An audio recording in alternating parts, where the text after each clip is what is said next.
What's up, guys? This is Dylan, and today I'm going to be doing my first video review of a WWE pay-per-view on the network from 2002, the Summerslam. Now, I'm going to go over the key matches in more detail and the smaller mid-card matches. A little less detail, but I'm still going to give you detail there. First match on the card was Kurt Angle and Rey Mysterio. Fantastic match. As always, you can get a great match out of Angle and Mysterio, and of course, they work great together as opponents. Obviously, Kurt Angle working the heel side of the match. The setup to this match was this is Rey Mysterio's first pay-per-view event in WWE. The lead up to this match starts with a six-man tag on SmackDown. Mysterio, Edge, and a very young John Cena, actually, before this was right when John Cena started to break in to the WWE, against Angle, Eddie Guerrero, and Chris Benoit. I know, a taboo name to say nowadays when it comes to wrestling in WWE, but for the purpose, I don't care. But in the match, Rey Mysterio, who is the illegal man, which means he wasn't tagged in, but he still gets the pinfall over Kurt Angle. Kurt Angle questions this because Rey Mysterio was the illegal man and says it doesn't count. Rey Mysterio in the same segment says something to the effect of, why don't we go at it at SummerSlam and I'll make it count. Over the next few weeks, Kurt Angle is cost matches and has mind games played on him by Mysterio leading up to the match. In the match, the first high spot of the match takes place right at the beginning. Kurt Angle, after already making his entrance, is in the ring waiting on Mysterio. Mysterio's music is playing. Nobody's coming out. Mysterio comes from behind, springboards off the top rope into a inverted Hurricane Rana to start the match. Mysterio starts off in pretty good control for a short while, but Angle quickly takes control. Very early, maintains it for most of the match, off and on. Still going very well. Angle's working his style of match and immediately does try to work the ankle to set up for his ankle lock finisher, because over past weeks he had been claiming he will make Mysterio tap, possibly break, or possibly, in Kurt Angle's words, break his freaking ankle. Fast forward a little bit into the match. Mysterio starts to maintain control, gets Angle to the outside, great high spot. He goes to do a form of dive over the top rope. Referee stops him. This is a normal Rey Mysterio spot. Referee basically sticks his head out in between the top and middle rope to try to coerce Angle to get in and also do the 10 count. Mysterio does a front flip senton over the top rope, and the referee lands on Angle. Fantastic spot. And it's a normal Rey Mysterio spot. You'll see it in quite a few of his other matches. But once again, Kurt Angle gets control back with a very stiff-looking backbreaker, I might add. I don't know if he was trying to be stiff or if it was stiff, but it looked very stiff. It looked like it hurt like it hurt. It looks like it hurt like hell. Rey Mysterio sells it beautifully, obviously, but then Angle starts to work the back with a move that I could only describe as a hybrid of a bow and arrow and a single-leg Boston Crab. Very high angle on it. Rey Mysterio does try to get a comeback with a backward springboard off the top rope as he's thrown to the corner.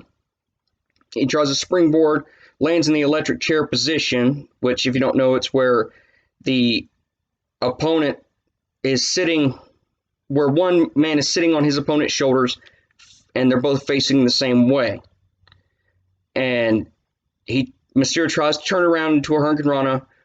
Angle reverses it, locks an ankle lock for a short amount of time, and Rey Mysterio gets out of it. Rey Mysterio is able to set up out of this counter for his 619 and West Coast Pop combo finisher.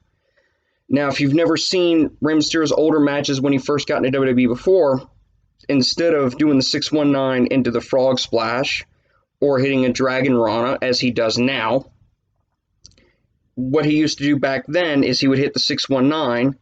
His opponent would immediately stand up, groggy.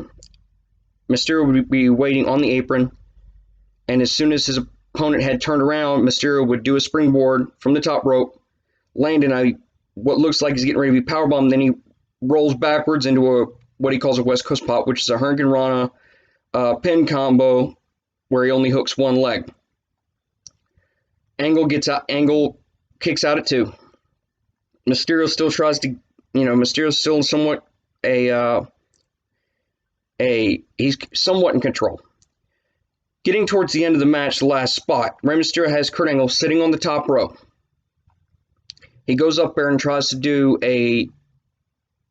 what has been called a Mysterio Rana, where he starts in the electric chair position, spins, and tries to pull him into a Hurricane Rana. After the spin and the pull, Kurt Angle basically, you see him grab the top rope, him playing possum is what it's called, and he stops him, hooks Mysterio right in the ankle lock, and shortly after, Mysterio taps out. Very good match, great selling by both men. Just a great match overall, which you can obviously expect from Kurt Angle and Rey Mysterio both.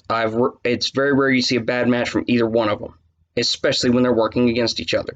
Next match on the card is actually a very underrated match in this show, which was Chris Jericho against Ric Flair. This was Ric Flair's first ever SummerSlam event. He had never appeared at one before this, because most of his career he did work for the National Wrestling Alliance, aka, which later became WCW. He didn't work for WWE that long before coming back after WCW went out of business. And he was 52 years old at the time of this match. Very good match. Ric Flair starts off typical Ric Flair, and he's working babyface, Jericho working heel. It's typical Ric Flair start. He's cocky, trying to get in Jericho's head just to irritate him so Jericho will make a mistake. That doesn't last long. Jericho does eventually take over, moving the match to the outside. Does a great spot where he, picks up Ric Flair and drops him chest first on the barricade. Flair sells it like $1 million. Some may say he oversells. I love it. He remains in control, and he did take control after a backdrop. After he Irish whipped Flair into the corner, Flair comes right out, massive backdrop, gets major height. Flair sells again. Anyway, they get inside. Flair continues to try to take over, throwing chops and punches. But Jericho stops every comeback thus far. Jericho goes for a hard Irish whip into the corner. And this is the only botch I see. Ric Flair tries to do the spot where he goes over the top rope after a hard Irish whip, but messes up, can't get over the top rope, and just falls flat on his side. Going further, Ric Flair does use some underhanded tactics, even though he's working babyface, which is classic Ric Flair. He does use closed fists, low blows a couple of times.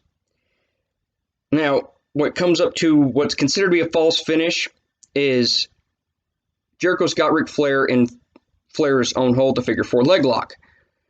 And Ric Flair, at the same time, grabs the bottom rope for a rope break and also taps out at the same time, causing Jericho to think he's won the match, which he hasn't. Ric Flair then takes over, eventually gets Jericho in the figure 4 leg lock, causing Jericho to tap pretty instantly. Once again, great match. I think it's very underrated for this show. I think this could have easily been a main event caliber match. Next match, the late, great Eddie Guerrero, working heel, takes on Edge. Now, prior to this match, Edge had injured his shoulder on SmackDown. So most of the match, Eddie Guerrero spends working on Edge's shoulder. And like I said, does this for a great majority of the match, which is good for Eddie Guerrero to do. He's very heelish. He was a great heel, great babyface too, but still a great heel. And this was coming right at the peak of Edge's rise to singles stardom, no longer being a tag team competitor. And he was starting to get this major push. This was about, I wouldn't say a full year, probably 8 to 9 months before he did break his neck. But the match goes over great. Edge does make a comeback late in the match, very, very late in the match towards the end, and then wins the match after catching Eddie Guerrero with the spear, gets the win. Next match, in my opinion, is even though still a pretty good match, it's the worst match of the night. And it's the tag team championship match. The Un-Americans, Lance Storm and Christian, taking on Booker T and Goldust. I love Booker T's work. I love Goldust's work. Christian and Lance Storm, fantastic workers as well. I just don't think they worked great as opponents, at least in this match. It's pretty uneventful. The Un-Americans win after interference from fellow Un-American, who we'll talk about later, Test. After he jumps in, hits the big boot on, if I remember correctly, because I fast-forwarded through this match. It's a hard match to watch in some parts. I believe he did hit the big boot on Booker T, which allows the Un-Americans to get the win. Decent match, not the greatest on this show. I didn't really like Lance Storm Christian's work as a tag team. That's my personal opinion, though. Still, not a bad match, but not a great match. The next match is the Intercontinental Championship. Always great Rob Van Dam taking on the always amazing Chris Benoit. Their two styles blended perfectly. You have the technical style of Chris Benoit and the hybrid style that RVD has, which is a hybrid of high flying and a lot of striking, as he employs a lot of martial arts in his style. Benoit it's an even control, but Benoit has a good amount of control during the match. A lot of great high spots, take too long to cover them all. And RVD eventually wins the match with an amazing 5-star frog splash where he actually turns in midair to land perfectly on Benoit, gets the win, wins the Intercontinental Championship. Undertaker versus Test. Another Un-American storyline. The Un-Americans were a group of Canadians who were basically, and as their team name says, Un-Americans. They would go to the ring with a flag that was basically American flag turned upside down. Especially back then, post 9/11. You want to get American fans to hate somebody, you make them anti-Americans. It works. It worked. It's been done for years. Going all the way back is probably guys like Iron Sheik, Nikolai Volkov. They even did that with Sergeant Slaughter, an American. They turned him heel, made him an Iraqi sympathizer. Stuff like that. So it is a time-tested good angle to work, but not long-term. The Un-American team didn't last much longer. I think it was only a few more months they lasted, and they eventually did recruit William Regal, a great British wrestler. Very strike heavy during the match because at this time Undertaker was going through the American Badass character. The biker taker, as some call it.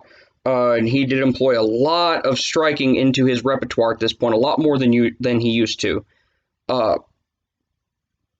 And just very strike heavy. Undertaker does have control for about 60% of the match. Test does gain some control. The end of the match, great ending. And it comes where both the other two Un-Americans, Christian and Lance Storm, they do try to interfere. Undertaker disposes of them quickly after choke slamming them both. Test grabs a chair with the referee distracted, tries to hit Undertaker. Doesn't happen. They go back and forth a little bit. Test does hit his big boot finisher, gets a 2 count, and eventually Undertaker does win via the Tombstone Piledriver.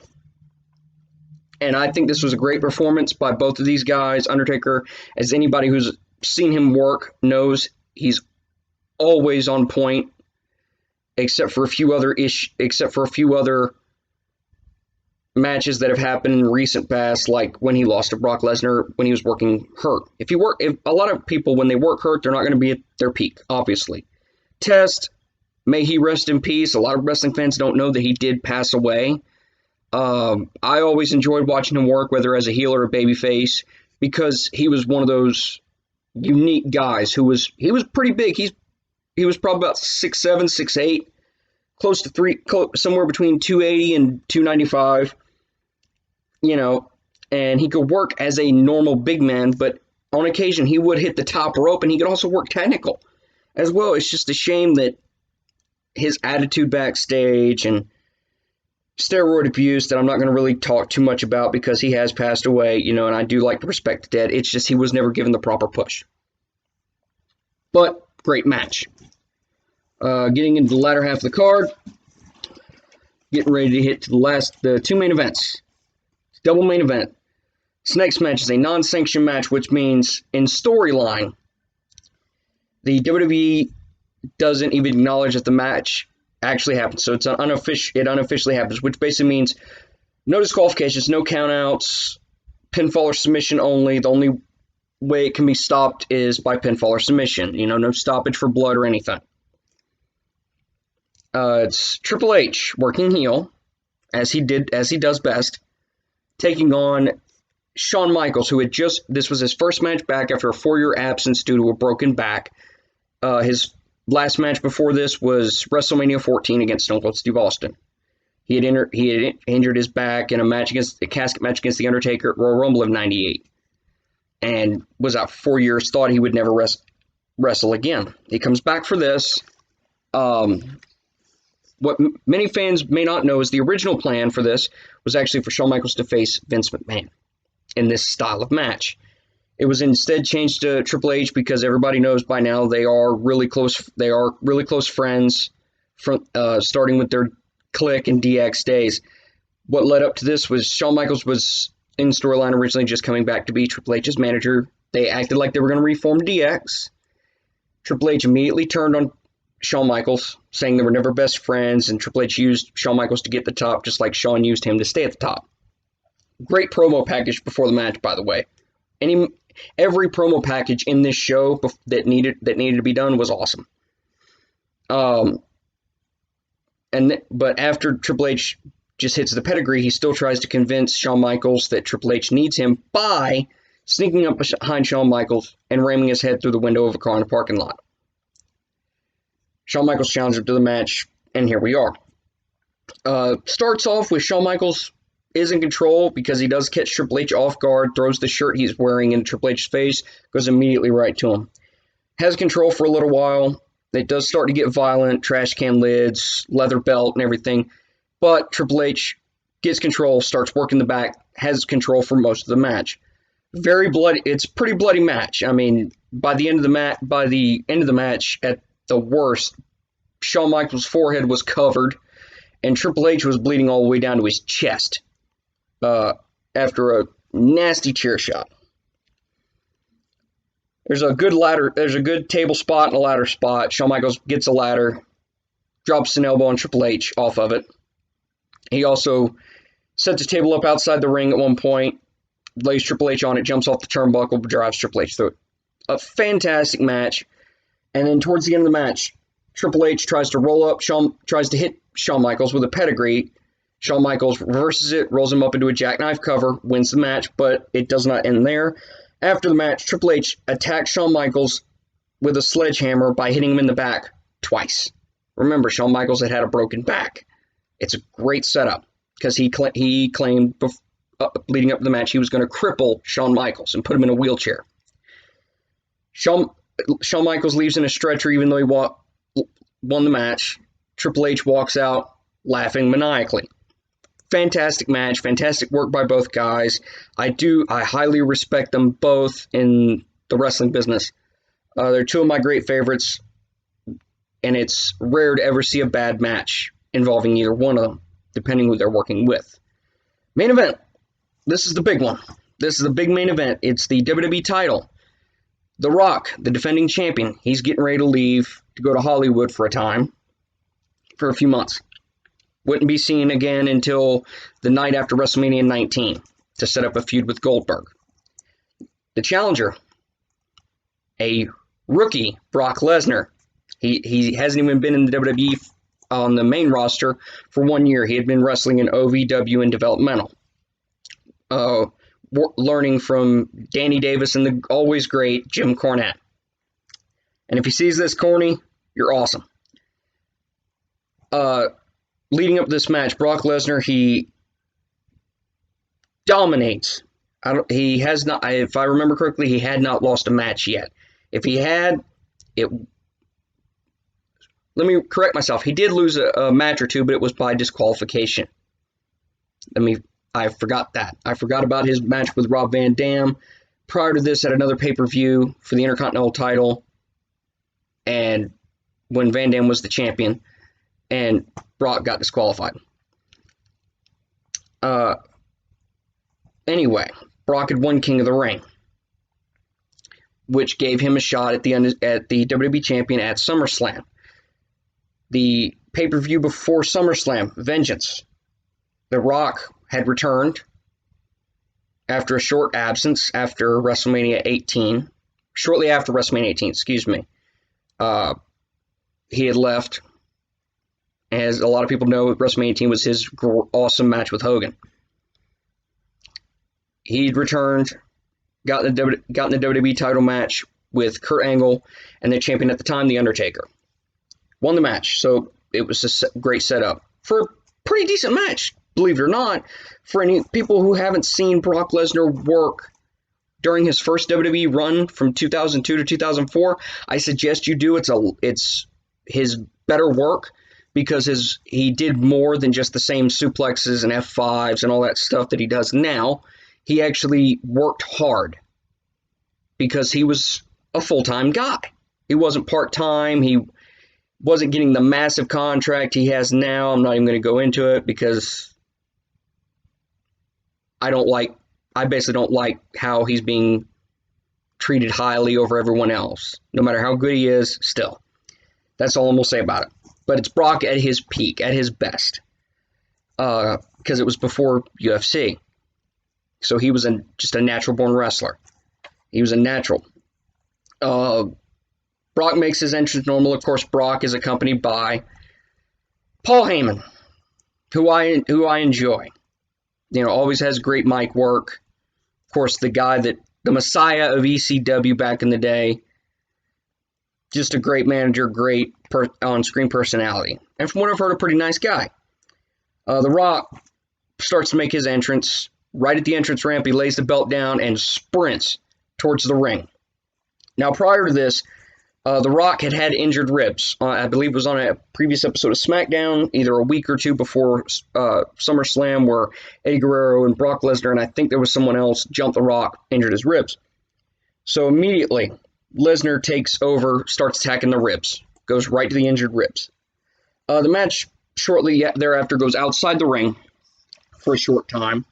They do some work with the ring post. They eventually go right back into the ring. The Rock takes over about halfway through the match. Short flurry. Brock gets him into a bear hug.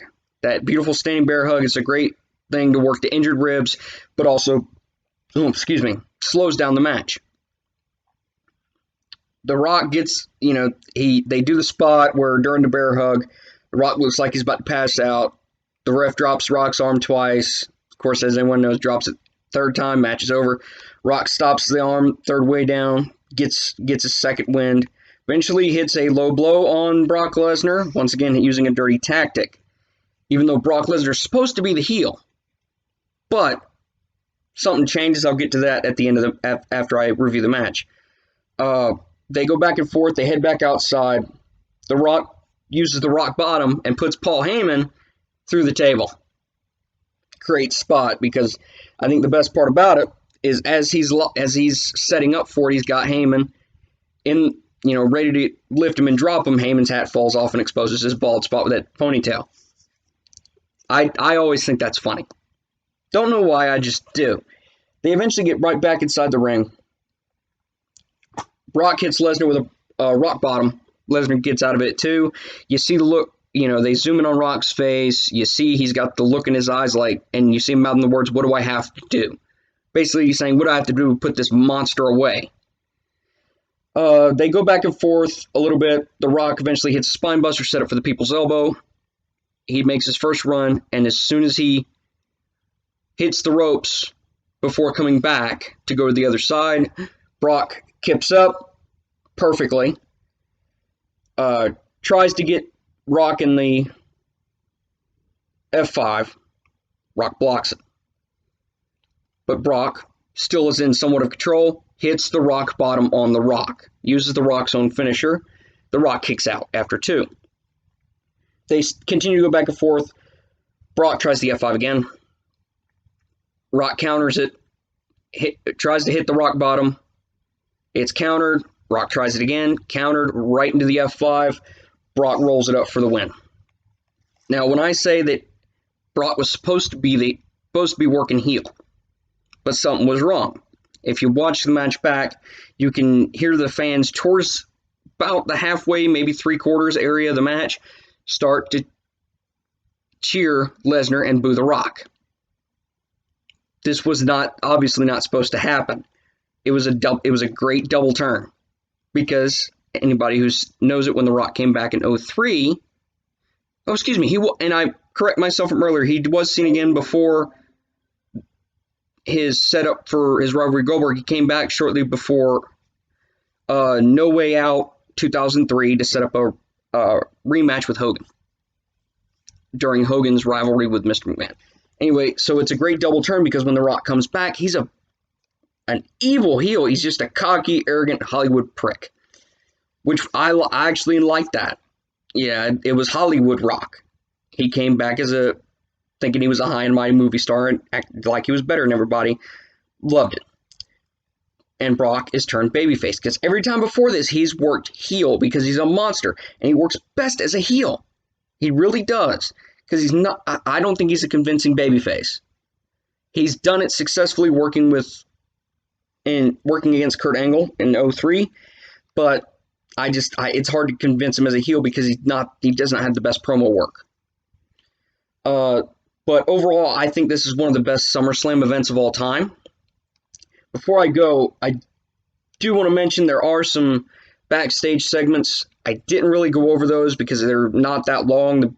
The best one was Paul Heyman hyping up Brock Lesnar for his match, getting Lesnar ready, stuff like that. But like I said, it's probably one of the better it's probably one of, if not the best SummerSlam pay-per-view that's ever been done. And I really enjoyed it. Every time I watch it, I love it. I've had this on DVD. I still have the DVD as well, but I watch it on the network. But I don't know how many times I can say it. Great show.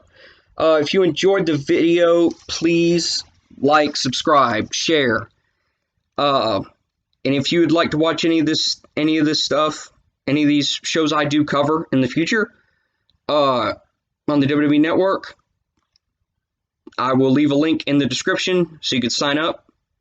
It's $9.99 a month, and I believe you get a 30-day trial when you first sign up. They have so much stuff on there. They have every WWE pay-per-view ever. You can watch the show. They have every episode of Raw. The newer episodes, they don't upload till I believe a month after they've aired. Like they put them up there a month at a time. There's original content. You can watch stuff from WCW and ECW, which I will be covering, as well as stuff from the AWA, World Class, Smoky Mountain Wrestling. Once again, a shout out to Jim Cornette. Mid-South. All great stuff going back as far as the 70s. There's even a few matches from the era of black and white television with Lou Thez that I will eventually cover in shorter videos, just going over the match. And I will eventually also do episodes of Monday Night Raw, WCW Nitro, WCW Thunder, ECW on TNN. When I get there, I want to try to work on older WWE pay-per-views first, get a few of those under, because there's a few more I would love to do. Ones that I grew up watching on DVD constantly. They're just you know, looking back at them, I loved them then. Now looking back at them now, they're not the best. They're not as great as I thought they were, but some of them are still, they hold a special place in my heart because they're part of my childhood. But I will be doing this again when I decide which one I want to do next. Once again, thank you for watching. Have a good one.